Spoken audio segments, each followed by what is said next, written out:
तो देखिए बुआ, आज क्लास 9th के बिहार बोर्ड के बायोलॉजी विषय के, जिसको हिंदी में जीव विज्ञान कहते हैं, उसका चैप्टर फर्स्ट हम लोग पढ़ेंगे। तो उसका नाम क्या है? जीवन की मौलिक इकाई। और भारतीय भवन बुक में उसका हेडिंग क्या दिया है बबनी?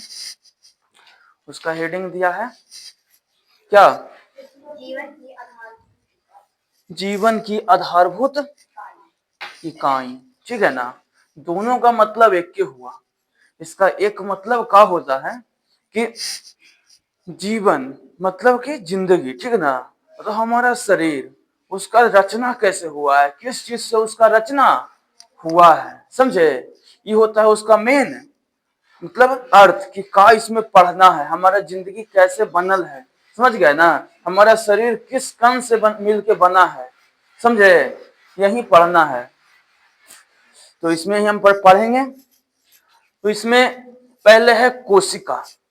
कि कोशिका क्या है? कोशिका के नाम कोई सुने हैं? इसको इंग्लिश में बोला जाता है सेल। क्या बोला जाता है? सेल। तो सेल होता क्या है? कोई बच्चा हमको बताएगा कि सेल क्या होता है?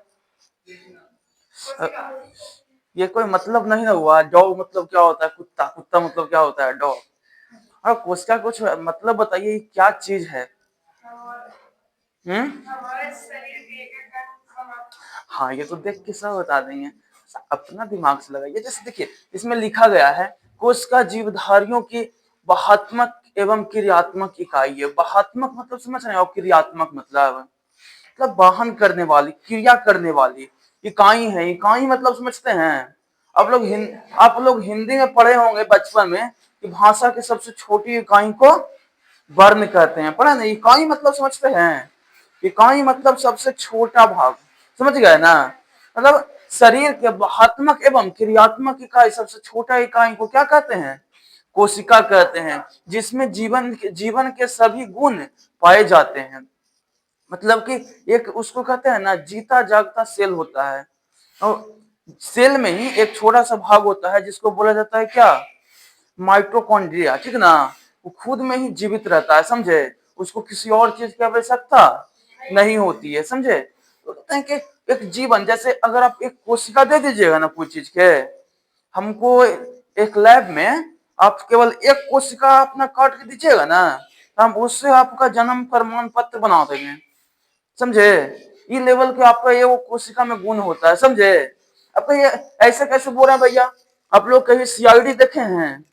कोई क्राइम वाला देखे हैं? उसमें कोई ऐसे गर्दन पर नाखून मार दिया तो उसका थोड़ा सा नाखून वाला जो स्किन आ जाता है ना नाखून में, नाखून से देखो इस आदमी से ही मारे लग गया था, इसको से लड़ाई करता था, इसका तो नाखून आया हुआ है, और उतनी से होकर सेल छिला रहता है, उस सेल से होकर पूरा प्रमाण पत्र निकाल देता है। ये इतना उम्र के होगा, इतना चौड़ा होगा, इतना हट्ठा कट्ठा होगा, एक एज कितना है, रंग रूप कैसन है, कौन क्षेत्र में रहे वाला है। सही बात है कि ना? बस अगर इतनी सब क्या कोशिका से, समझ गए? तो आपके एगो कोशिका में आपका पूरा गुण रखा रहता है बउआ, समझ गए ना? तो कोई टेंशन ले वाला बात नहीं है कि कैसे निकाला जा रहा है, ठीक है?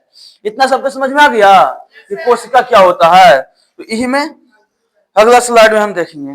जैसे उतना तो हम पढ़ा दिए आपको समझने के लिए था, ठीक ना? अब इसको शॉर्टकट में कैसे बताएंगे? शॉर्टकट में क्या कर सकते हैं? शॉर्टकट में एग्जाम में कैसे लिखेंगे कि सबसे छोटी संरचनात्मक और क्रियात्मक इकाई, सबसे छोटी संरचनात्मक और क्रियात्मक इकाई। जैसे ये जो मेन वाक्य हुआ, ये जैसे जितना हम पढ़ाए ना अभी, इम्पोर्टेंट होता है ये वो, इन सब में सबसे इम्पोर्टेंट ये सबसे छोटी होती है इकाई, मतलब समझ, सबसे छोटी होती है संरचनात्मक, मतलब उससे ही हमारा शरीर बनल होता है। और क्रियात्मक, क्रियात्मक मतलब उससे ही सारा क्रिया होता है। ये वाक्य एकदम पूरा अनिवार्य है। पूरा जितना डिफिनेशन लिखो ना, इसमें से दो शब्द में संरचनात्मक एवं क्रियात्मक इकाई है। कोई पूछे कोशिका क्या है, तो मानव शरीर की संरचनात्मक एवं क्या क्रियात्मक इकाई है। ऐसा मानव शरीर में ही या क्या पौधा में भी कोशिका ही पाया जाता है, समझे? वो किसी सेलुलोज से बना होता है, समझ गए? हाँ, तो आगे क्या है? पहले तो हम ये पढ़ लेना कि कोशिका क्या होता है। एक और बात हम यही बताना चाहते हैं कि शरीर का सबसे छोटा इकाई क्या है? कोशिका, है ना। सबसे छोटा इकाई क्या हुआ? कोशिका। तो ये चीज के हमेशा ध्यान रखिएगा बउआ कि तुम्हारे शरीर से हर दिन हम एक वो कोशिका निकालते चल जाए तो तुम्हारा खत्म हो जाए वो नहीं, क्योंकि जब कहीं पे कट जाता है ना, तो शरीर अपने आप एक बहुत ज्यादा मतलब संख्या में कोशिका बनाना शुरू कर देता है। ये वो कहावत सुने हैं गांव में कि अति सर्वत्र वर्जित है। इसका मतलब आप समझते हैं? अति चीज वर्जित होता है, समझे। अति चीज वर्जित होता, अगर मतलब क्या हुआ? अगर मतलब ये हुआ जैसे आपका कहीं पे कट गया, ठीक है ना, तब तो आपका कोशिका का निर्माण हो रहा है, वो ठीक है। लेकिन अति से अंत हो गया ना, मतलब बहुत ज्यादा कोशिका का निर्माण हो लगा, तो ओकरे नाम देवल जाता है कुछ कैंसर, समझे। अति सर्वत्र वर्जते, समझे। लेकिन जिंदगी में से अगर तो शरीर से कोशिका निकाली तो कोशिका बनता है, समझ लो ना। लेकिन ये जिंदगी में से जो समय निकल रहा है वो समय फिर बन ना रहा बउआ, समझ रहे है। जैसे एक बार में आपका शरीर से कोशिका निकाला जाता है, उधर से निर्माण होता है, लेकिन जिंदगी से जो समय जा रहा है ना, और इसका निर्माण नहीं होता है। जिंदगी पता है किसको कहते हैं? जिंदगी को डिफिनेशन दोगे कि जीवन क्या है? The time of birth to time of death, समझे। जन्म से लेकर के मृत्यु के बीच के समय को ही क्या बोला जाता है? जिंदगी बोला जाता है। हर दिन, हर सेकंड, हर घंटा, हर मिनट तो हर जिंदगी धीरे धीरे कम हो रहा है, समझ रहे है। तो सोच लो कि तो जिंदगी के हर एक वक्त कितना कीमती है, समझ रहे है ना। तो अपना काम में अपने जो समय है उसको लगाइए, समझे। वरना बड़ा मशहूर कहावत है पुराना गांव के कि अगर तुम अपने मेहनत के लिए काम, अपने सपने के लिए काम नहीं करोगे तो दूसरा अपना सपना पूरा करने के लिए आपको अपना नौकर बना देगा, समझे। मतलब ऐसे कोई बात नहीं है। जैसे अमने जी हैं, अमन जी जाते हैं बाजार में, ए बउआ ये वाला काम कर देते तो कहता है कि नहीं कहता है? जरूर कहते होंगे। तो आप अपने सपने पर काम कीजिए, समझे। तो हम पहले तो ये पढ़ लिए कोशिका। कोशिका जीवन के संरचनात्मक एवं कार्यात्मक इकाई है, ठीक है ना। इसके बाद हम पढ़ेंगे कोशिका के खोज, कि कोशिका के खोज होता कहाँ है, समझ गए ना। बिहार बोर्ड एग्जाम में बहुत ही इंपॉर्टेंट है, 2 मार्क का लगभग आ जाता है हमेशा, या तो ऑब्जेक्टिव में भी आ जाएगा कोशिका का खोज किसने किया था। और करने गए नौमा में तो वो 10वां वाला जो टेस्ट लिए थे ना, ओकरा में भी क्वेश्चन था, समझे, कि कोशिका का खोज किसने किया था, समझे। तो 1665 ईस्वी में रॉबर्ट हुक ने कॉर्क की पतली काट का अध्ययन किया। उन्होंने मधुमक्खी के छत्ते जैसे छोटे खाने देखे। तो समझे कॉर्क, समझते हैं कॉर्क क्या होता है? कॉर्क एक पेड़ की छाल को कहते हैं, समझे। पेड़ के छाल, समझे। पेड़ के छाल में मधुमक्खी के छत्ता देख लो, ढांचा ढांचा बना रहा है ना, उस तरह से देखलखिन वो, जब वो मृत कोशिका हाल, समझ लो।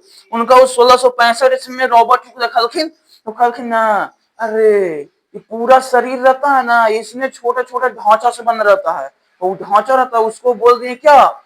कोशिका। तो सर्वप्रथम कोशिका के बारे में कौन बताए थे? रॉबर्ट हुक ने। रॉबर्ट हुक ने क्या बताए थे? कि कॉर्क में देखे थे। कहां देखे थे कोशिका? कॉर्क में। और उन्हीं में अध्ययन करके छोटे छोटे ढांचा दिखे, उन्होंने इनको क्या नाम दे दिया? सेल। क्या नाम दिया? सेल। सेल नाम देवे के पीछे वो रीजन था, ग्रीक भाषा होता है, उसमें सेल के मतलब होता है छोटा, सबसे छोटा भाग, समझे। अगला स्लाइड हम देखेंगे बउआ। अगला स्लाइड है, ये मृत कोशिका थी, बताए थे ना अभी। ये कैसा कोशिका था? मृत कोशिका था, समझ गए। जो ढांचा बना था कॉर्क में, वो क्या था? मृत कोशिका था। आगे कोशिका के सिद्धांत। अच्छा, मृत कोशिका के बारे में एक पॉइंट यहाँ पे ना छुट्टा है। जीवित कोशिका के सबसे पहले खोज कौन किए थे? ल्यूवेनहॉक ने किए थे, समझे। कौन? ल्यूवेनहॉक। ल्यूवेनहॉक पहली बार जीवित कोशिका की खोज किए थे, ठीक है ना। आपके बुक में हो सकता है ना हो पढ़ने का, लेकिन लेकिन आप जानिए ल्यूवेन हॉक ने सबसे पहले जीवित कोश, जैसे वो मृत कोश, रॉबर्ट हुक खोज किए थे, मृत कोश का खोज किए थे, और जीवित खोज का खोज कौन ने किए थे? ल्यूवेन हॉक ने 1675 ईस्वी में, समझे। आगे के कोशिका के सिद्धांत, तो इसका क्या सिद्धांत था इसके बारे में जानेंगे। दो गो फ्रेंड था, समझे, दो गो वैज्ञानिक फ्रेंड था, स्लाइडेन और स्वान। स्वान ने कोशिका के सिद्धांत दिया, स्लाइडेन और स्वान, ठीक है ना। नाम तो बड़ा अजीब है, वैज्ञानिक के नाम है ना। अब अपना देश तो है नहीं कि राहुल मोहन स्वान रहेगा, ठीक है ना। तो जैसे पहले एगो थे ना, वो कुछ और बोल रहे थे, दोनों वो अलग बोल रहे थे, लेकिन ये हो ऐसे नहीं होगा। अभी दोनों काम करेला, दोनों के पहले मिले पड़ेगा। दोनों दोस्त पहले आए मिले, तोहर कहा के सिद्धांत बतावा तो, और स्वान के तोहर कहा सिद्धांत बताओ तो, दोनों अपन अपन सिद्धांत रखें, ठीक ना। देखिए पहला चीज, स्लाइडेन थे और स्वान थे, ठीक ना। तब स्वान थे जीव विज्ञान, समझे, जीव विज्ञान के जीवों पर जो अध्ययन करते हैं ना, वो थे, समझे, मतलब जूलॉजी के ज्ञाता थे। और स्लाइडेन थे वो क्या, वनस्पति विज्ञान थे, बोटनी के, समझे, बोटनी के वो पिता थे, मतलब वो बोटनी के पूरा अध्ययन करते थे, समझे। लोग बोटनी के थे, जूलॉजी के थे, मतलब कोई पौधा पर कर रहे थे, कोई जीव पर कर रहे थे, समझे। तो कहना कि सभी जीवों का शरीर किससे से बना होता है, कोशिका से बना होता है। इधर ही कह रहा है कि सभी वनस्पति का पेड़ का शरीर किससे से, कोशिका से बना होता है। और कह रहे हैं सभी जीवों का मौलिक इकाई को कोशिका कहते हैं, समझ गए। इधर स्लाइडेन जी कह रहे हैं कि सभी वनस्पति के क्या मौलिक इकाई को, जीवन की मौलिक इकाई को क्या बोलते हैं, वनस्पति कोशिका बोलते हैं। दोनों वही बोल रहे हैं, वो कहा वनस्पति में, वो कह रहे हैं जीव में, वो कहा वनस्पति में, वो कह जीव में, समझ गए। नहीं, दोनों मिल के मिलो, तो दोनों दोस्त कहें आओ हाथ मिलाओ हैंडशेक करो, हैंडशेक दोनों कर लिए, और उसके बाद वो बोलते हैं दोनों मिलके कि सभी जीव कोशिका से बना होता है, मतलब पेड़ रहे चाहे आदमी, जो जिंदा है वो कोशिका से बना है, समझ गए। एक भाषा में दोनों मित्र मिलकर बता दिए, समझ गए। दूसरा बताएं, कोशिका जीवन की मौलिक इकाई है, मतलब अगर कोई जिंदा है तो उसका मौलिक इकाई कौन सी है, कोशिका है। उसके बाद नई कोशिकाएं पुरानी कोशिकाओं से बनती है। अब सबसे बड़ा सवाल ये था वो दोनों के सवाल में कि कोशिका बनता कैसे है, तो कोशिका बनेला पुराना कोशिका से वापस पड़ा है, समझ लो। जैसे कि एगो कोचिंग है, तो कोचिंग में पहले तो आप लोग पढ़ रहे हैं, ठीक है ना, लेकिन आगे जब हमारा बच्चा वाला रहेगा और बच्चा आएगा तो हमको ना क्या छोटा भाई बहन हो तो बुला कर लावा, ठीक हो ना, ही ना कहा भाई ना है। लेकिन वो नहीं है, वो पुराना जो कोशिका रहता है ना, पुराना कोशिका आपस में सहयोग करके नया टूट टूट करके विखंडन हो करके दूसरा, अब तू तो ना टूटबो, तू तो अपन भाई बहन के लेबो, इन कोशिका जैसे अगर वो कोशिका हो गया ना बउआ, ये तो और है, जैसे वो कोशिका हो गया, कोशिका है, ठीक है ना, तेरा में एंजाइम है, माइटोकॉन्ड्रिया है, जो भी है, यही आपस में ये जो न्यूक्लियस होता है, नाभिक, नाभिक को ऐसे विखंडित करता है और दोनों अलग अलग टूट करके, समझ गए, इस प्रकार से दोनों टूट करके दो वो अलग अलग कोशिका का निर्माण कर लेता है, समझ गए। इस प्रकार से कोशिका का निर्माण होता है, समझे, इतना समझ में आ गया। हाँ, और विचारों द्वारा जोड़ा गया, मतलब इसका मतलब विचारों द्वारा जोड़ा गया, मतलब समझ रहे हैं, मतलब ये सब जो बात तीनों पॉइंट दिए, ये दोनों के विचार मिल के हुआ, समझे। वो तो बोल रहे थे कि क्या जंतु में, वो बोल रहे थे जंतु में, लेकिन दोनों के जब विचार मिला तो कहे सब कुछ एक से बना रहता है, समझ गए। अगला स्लाइड हम लोग देखेंगे, नहीं संरचना के आधार ही ना, कोशिकाओं के प्रकार से ही है, कोशिकाओं के प्रकार की, कोशिका के प्रकार के होता है, समझ गए ना। तो कोशिका के प्रकार, जैसे कि कोशिका है, या कोई लड़के है तो लड़का कुछ बहुत प्रकार के है, एगो सीधा है, दूगो बिगड़ल है, तीन गो, समझ गए, नहीं दुइये गो बिगड़ल है, एगो दोनों के बीच में है, जो बेजती होता है, कभी करता है, समझ गए। तो तीन चार प्रकार का होता है, वैसे कोशिका भी बहुत प्रकार का होता है ना, तो आधार होना चाहिए। जैसे कि हम बोलेंगे तेज के आधार पर बच्चा, तो तेज के आधार पर दो तीन गो बच्चा है, तेज के आधार पर तो सब बच्चा है, लेकिन बदमाशी के आधार पर सबसे ज्यादा बदमाश, तो उधर हो गया अमन जी, हो गए ना, सही बात है कि ना। उसके बाद उधर आ गए अंकुश जी, ठीक है ना। तो ऐसी है, समझे। तो कोशिका भी अपना अपना आधार पर बांटल गया है, समझे, कि कौन कौन आधार पर कोशिका का विभाजन किया गया। तो पहले है कोश संरचना के आधार पर, मतलब कोशिका कैसे कैसे बनल होता है बउआ, एकर आधार पर कोशिका के विभाजित कैल गया, समझे, मतलब उसको बांटल गया। प्रोकैरियोटिक कोशिका, एक होता है यूकैरियोटिक कोशिका, समझ गए। प्रो यू यू प्रो मतलब समझे हैं, प्रोकैरियोटिक कोशिका मतलब झूठा नाभिक। कौन नाभिक? झूठा नाभिक, समझ गए। झूठा नाभिक मतलब क्या हुआ? झूठा नाभिक मतलब वो खाली दिखा है नाभिक नहीं है, लेकिन नाभिक है क्या ना। अब तू बेंच पर तोड़ दो मुझे, उठाए में लगा लो मेहनत कर करके। देखो, झूठा नाभिक मतलब यही हुआ बउआ कि जरा में कोशिका जैसा अनांसी चीज। देखिए, झूठा नाभिक मतलब यही हुआ बउआ कि वो कोशिका जैसा संरचना बना तो है, मतलब कोशिका बोल रहे हैं नाभिक जैसा संरचना बना तो है कोशिका में, लेकिन वो कोशिका नहीं है, समझे। मतलब कोशिका का पूर्णतः निर्माण नहीं हुआ है, उसको क्या बोलेंगे? प्रोकैरियोटिक कोशिका। जैसा पहला पॉइंट है, किसमें केंद्रक नहीं होता है, झिल्लीदार कोशिकांग नहीं होती है। हाँ सही है, जैसे कि झिल्लीदार, झिल्लीदार मतलब समझ रहे हैं, उसमें किसी प्रकार के चारों तरफ से बाउंड्री कोशिका में नहीं रहता है, समझ रहे हैं ना। झिल्लीदार संरचना उसमें नहीं पाया जाता है। उदाहरण के लिए बैक्टीरिया, समझ रहे हैं ना, आप भी बोल रहे हैं वो भी, समझ रहे हैं ना।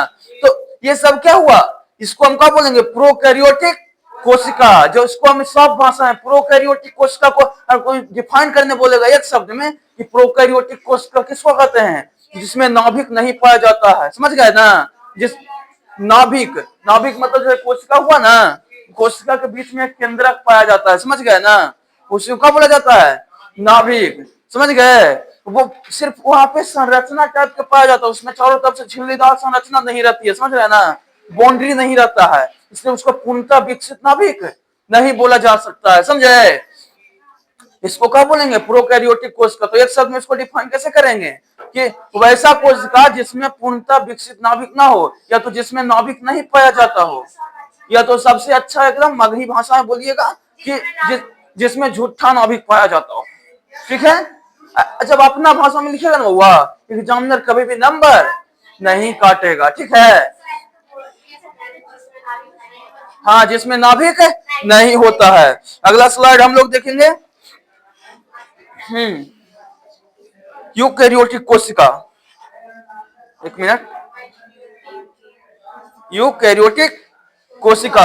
अब यूकैरियोटिक कोशिका मतलब ट्रू, यू मतलब ट्रू, ट्रू मतलब सच्चा, सच्चा, जिसमें नाभिक तो पाया जाता है, नाभिक का केवल संरचना नहीं पाया जाता, उसमें झिल्लीदार संरचना भी पाया जाता है। मतलब कोशिका है ना, इसको चारों तरफ नाभिक में बाउंड्री भी पाया जाएगा, समझ गए। तो उसी को क्या बोलेंगे? यूकैरियोटिक, यूकैरियोटिक कोशिका बोलेंगे। इसमें अस्पष्ट केंद्रक पाया जाता है। अस्पष्ट केंद्रक मतलब चारों तरफ बाउंड्री वाला केंद्रक पाया जाएगा, इसमें दिखेगा कि हाँ ये केंद्रक है, नाभिक है, समझ गए ना। झिल्लीदार कोशिकांग पाई जाएगी, नाभिक के चारों तरफ क्या झिल्लीदार कोशिका से पहले घिरा रहेगा, ठीक है ना, स्पष्ट, और कोई भी कोशिकांग है उसमें तो उसमें झिल्ली लगा रहेगा, समझ गए ना। जैसे पौधा और जानवर का कोशिका, समझ गए ना। ये हम सब का कोशिका में पूरा नाभिक होता है जो पूरा स्पष्ट रूप से बनल होता है, समझ गए ना। हमारे कोशिका में झिल्ली झिल्ली लगल अंग होता है, समझे, कोशिकांग होता है। अब देखिए, पहले तो संरचना के आधार पर हम पढ़े के प्रकार के, दो प्रकार, कौन कौन? प्रोकैरियोटिक और यूकैरियोटिक, समझ गए ना। प्रो मतलब झूठा, यू मतलब सच्चा, समझ गए ना। इतना सबको समझ में आ गया। आगे हम पढ़ेंगे क्या? संख्या के आधार पर, संख्या के आधार पर कोशिका के प्रकार का होता है, ये हम पढ़ने वाले हैं, ठीक है। तो अगला स्लाइड हम टर्न करेंगे। तो संख्या के आधार पर दो प्रकार के, कौन कौन? पहला एक कोशिकीय और दूसरा बहुकोशिकीय। सेम टू सेम इस प्रकार से लिखा गया कि आपको याद करने में आसानी हो। इसको नाम से एकदम पता है, एक कोशिकीय जिसमें केवल एक कोशिका बना से हो, समझे। एक कोशिकीय संरचना मतलब जो केवल एक कोशिका के जीव बनल हो, जब समझे। कभी अमीबा का नाम सुने हो? वो केवल एक ही कोशिका का बनल होता है बउआ जीव, समझ गए ना? अपना शरीर देख लो, एक कोशिका से बनल है, अरबों खरबों कोशिका से बनल है कि ना? तो ये हम लोग कब हुए? बहुकोशिकीय जीव, समझ गए? अनेक कोशिका से बनल है, एक कोशिका से बनल है उसको एक कोशिकीय जीव, समझ गए ना? इतनी तो इस बहुत आसान था, ये तो सबको समझ में आ गया होगा, एक कोशिकीय और बहुकोशिकीय जीव, ठीक है ना? अगला देखेंगे कोशिका की संरचना, ठीक है ना? तो कोशिका की संरचना का होता है ये बउआ, कोशिका झिल्ली, पहले कोशिका में क्या पाया जाएगा? कोशिका झिल्ली, ठीक है ना? इसके बाद क्या है?